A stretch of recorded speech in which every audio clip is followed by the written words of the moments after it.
Israel और फ़लस्तीन के युद्ध के बीच अब तक इजरायली बमबारी में 10,000 से भी ज़्यादा फ़लस्तीनी आम नागरिक मारे जा चुके हैं।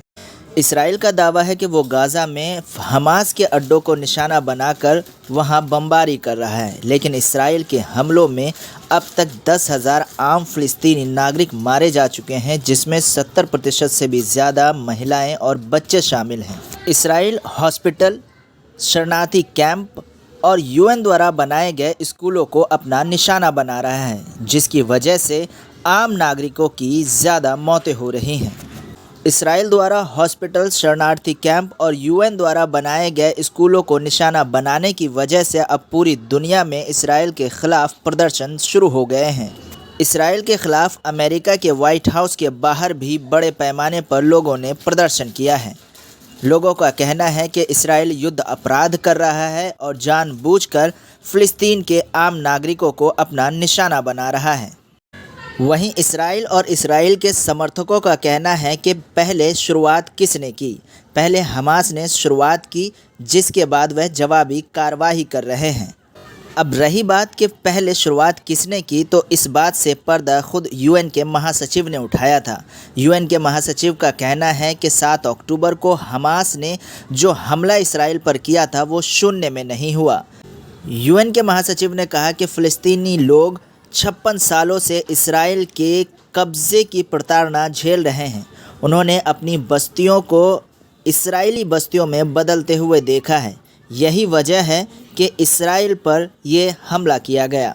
देखा जाए तो फ़लस्तीनियों का नरसंहार असल में अमेरिका के शय पर किया जा रहा है। इसराइल तो महज एक मोहरा है। एक तरफ अमेरिका मध्य पूर्व में शांति व्यवस्था बहाल करने की बात करता है और दूसरी तरफ वही अमेरिका इसराइल को सैन्य हथियार भी भेजता है। यही नहीं बल्कि अमेरिका मध्य पूर्व के देशों को ये धमकी भी देता है कि अगर उनमें से किसी ने इसराइल पर हमला करने की कोशिश की तो अमेरिका जवाबी कार्रवाई करेगा। यह इस बात की ओर साफ संकेत करता है कि अमेरिका जानबूझकर फ़लस्तीनियों का नरसंहार करवा रहा है। देखा जाए तो अमेरिका विश्व में सिर्फ शांति व्यवस्था बनाए रखने का एक ढोंग रच रहा है, जबकि हकीकत यह है कि अमेरिका खुद इसराइल को हथियारों की सप्लाई कर रहा है ताकि इस युद्ध को रोका ना जा सके। विश्व में जो लोग शांति बनाए रखने की बात करते हैं, उनका मानना है कि अमेरिका इस दुनिया के लिए एक ख़तरनाक देश है जो विश्व शांति की स्थापना का ढोंग करता है, लेकिन हकीकत मानों में वो दरअसल विश्व में युद्ध ही युद्ध चाहता है, जिससे कि वो अपने हथियारों की सप्लाई करके मोटा मुनाफा कमा सके। 2003 में अमेरिका ने इराक पर झूठे आरोप लगाकर वहां हमला कर दिया, जिसमें लाखों बेगुनाह इराकी लोग मारे गए।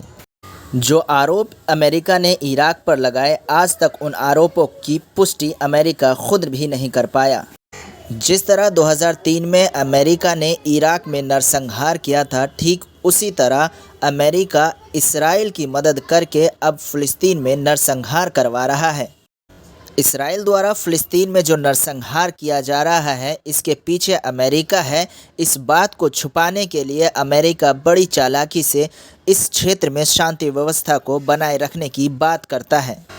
लेकिन जब इसराइल और फ़लस्तीन के बीच हो रहे युद्ध को रोकने के लिए यूएन में प्रस्ताव लाया जाता है, तो यही अमेरिका उसका विरोध करता है।